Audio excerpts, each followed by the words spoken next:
ይህ በጃምቦ ሚዲያ እየተዘጋጀ የሚቀርብላችሁ ፕሮግራም ነው። አብራችሁን ቆዩ።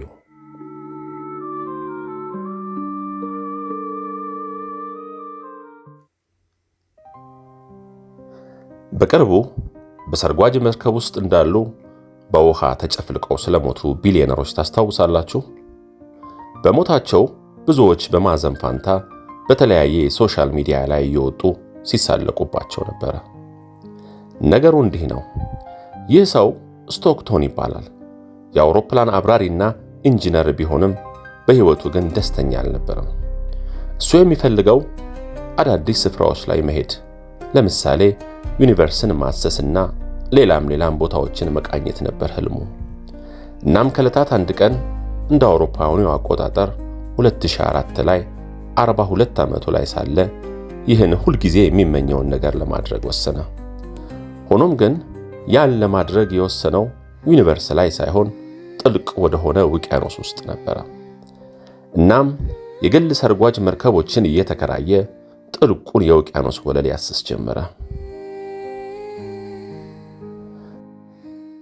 ኋላ ላይ ምን ያህል የግል ሰርጓጅ መርከብ ከራይ እጥረት እንዳለ ሲረዳ በጣም ተገረመና የተወሰኑ ጥናቶችን ካደረገ በኋላ ሰርጓጅ መርከቡን ራሱ ሰርቶ እያከራየ ሊጠቀም ወሰነ።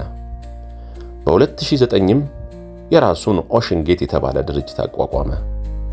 በ2016ም እሱንና ድርጅቱ በትንሽ ሰርጓጅ መርከብ ሰዎችን እያሳፈሩ ማስጎብኘት ጀመሩ።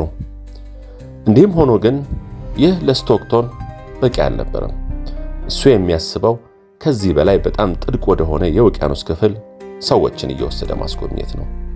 ይህ በጣም ጥልቅ የውቅያኖስ ክፍል ደግሞ ታዋቂዋ የታይታኒክ መርከብ የሰጠመበትና ፍርስራሹም የሚገኝበት ሲሆን እሱም ጎብኚዎቹን ወደዛ እየወሰደ ማስጎብኘት ነበረ ፍላጎቱ። እናም ህልሙን ለማሳካት ለዚህ ጉዞ የሚሆን በ13000 ፊት ወይም 4000 ሜትር ገደማ ጥልቀት ውስጥ የውቅያኖሱን ግፊት መቋቋም የሚችል አነስተኛ ሰርጓጅ መርከብ ንድፍ በማውጣት ስራውን ጀመረ። በመቀጠልም መርከቡን ራሱ መስራት ጀመረ። የድርጅቱም ወጪ ለመቀነስ ርካሽ የሆኑ ዕቃዎችን ነበር የሚጠቀመው። ሌላው ቀርቶ መርከቡን ለመንዳት እንደ መሪ ወይም መዘወሪያ እንዲያገለግለው የተጠቀመው ርካሽ የቪዲዮ ጌም መጫወቻ ጆይስቲክ ነበር። በዚህም በጣም ብዙ ወቀሳ ይደርስበት ነበር። ቢሆንም እሱ ግን ያን ተግባራዊ ከማድረግ ያገደው ነገር አልነበረም። እናም በስተመጨረሻ ታይታን ብሎ የሰየማትን ሰርጓጅ መርከብ ሰርቶ ጨረሰና የሙከራ ጊዜ ለማድረግ ውሃውን ግፊት መቋቋም ትችል እንደሆነ ለማየት ሰው ውስጧ ሳይኖር ወደ ጥልቁ ውቅያኖስ ተላከች።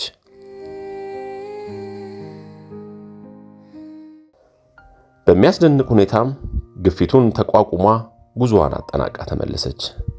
የስቶክቶን የታይታኒክን ፍርስራሽ የመጎብኘት ህልምም የተሳካ መሰለ። ሆኖም ግን በሱ እቅድ ሁሉም የድርጅቱ ሰራተኞች ደስተኞች አልነበሩም። በተለይ ይህ ዴቪድ የተባለ ሰው። ዴቪድ የድርጅቱ ተቀጣሪ ቢሆንም የተሰራው ሰርጓጅ መርከብ ላይ አንዳንድ ችግሮችን ይመለከታል።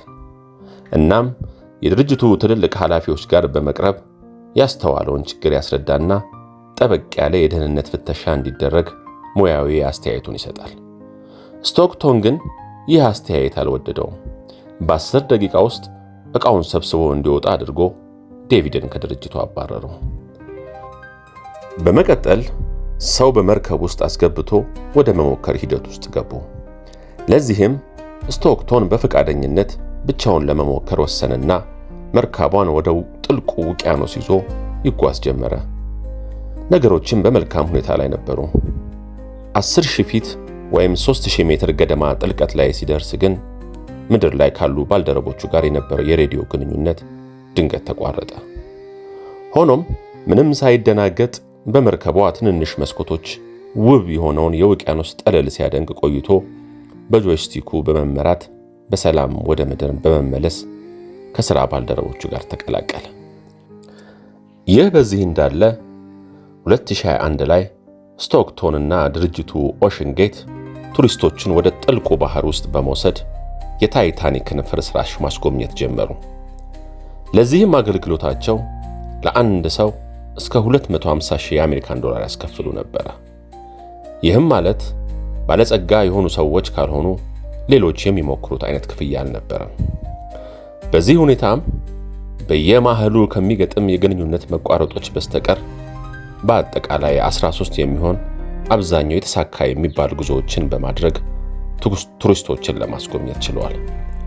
በእርግጥ በአንድ ወቅት ጥልቅ ውቅያኖስ ውስጥ እንዳሉ የሰርጓጅ መርከቡ ባትሪ መስራት አቁሞ በውስጡ የነበሩ ተጓዦች 27 ሰዓታት አካባቢ መንቀሳቀስ ሳይችሉ ቀርተው የነበረ ቢሆንም በኋላ ላይ ችግሩ ተቀርፎ በሰላም ተመልሰዋል። ከዚህ በተጨማሪም ይህ ሰርጓጅ መርከብ ከ118 በላይ ከባድና ቀላል ችግሮች የነበሩበት ቢሆንም ከነዚህ ቢሊዮነሮች ውድ የተባለውን ክፍያ እየከፈሉ ጉዞውን ከማድረግ አላገዳቸውም ነበር።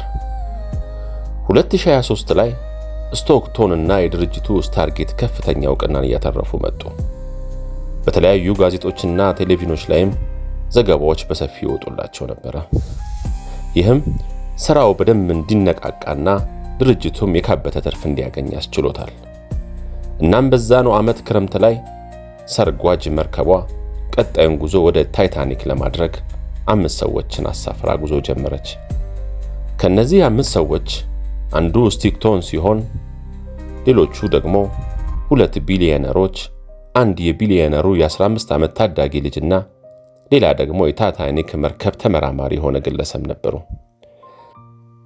እናም ጉዞአቸውን ከጀመሩ 1 ሰዓት ሆናቸው።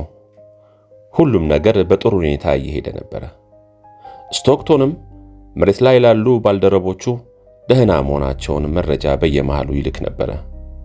ድንገት ሳይታሰብ ግን ወደ መቶሪ የሚሄድ መስመር ተቋረጠ። በዚህም ምክንያት ሰርጓጅ መርከቧ ከቁጥጥር ውጭ ሆና ቁልቁል መስጠም ጀመረች። በውስጧ የነበሩት ቱሪስቶችም በጨለማ ተውጠው በፍርሃት ተቀምጠው ነበር። በዚህ ሁኔታ ለ60 ሰከንዶች ያህል ከቆዩ በኋላ ከፍተኛ የፍንዳታ የመሰለ ድምፅ ተሰማ። የውቅያኖሱን ግፊት መቋቋም ያቃታት ሰርጓጅ መርከብ 5ቱን ሰዎች ሬሳቸው እንኳን እንዳይገኝ አድርጋ ጨፍልቃ ወደ ውስጥ ተጨራመተች። ይህ የምትመለከቱት ከአደጋው በኋላ የተገኘው የመርከቧ የፍርስራሽ አካል ነው። ሞታቸው ምንም ስቃይ የሌለበትና ቅጽበታዊ ነበር።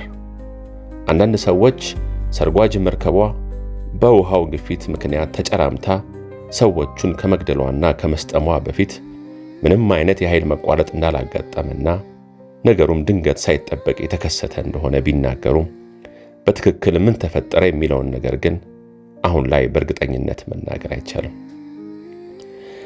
ይህ ክስተት በተለያዩ የሶሻል ሚዲያዎች ላይና የዜና አውታሮች ላይ በሰፊው ይዘገብ ጀመረ። ሆኖም ግን በዚህ አሳዛኝ አደጋ ሰዎች በማዘን ፋንታ ቢሊዮነሮች ቀብጠው ነው ይበላቸው እያሉ በየሶሻል ሚዲያዎቹ ላይ በሟቾቹ ላይ ሲሳለቁ መታየቱ አስገራሚው ነገር ሆኖ አልፏል። በሚቀጥለው ጊዜ በሌላ ዝግጅት ዳግም እስከምንገናኝ መልካሙን ሁሉ እየተመኘን የምንሰናበታችሁ ጃምቦ ሚዲያዎች ነን።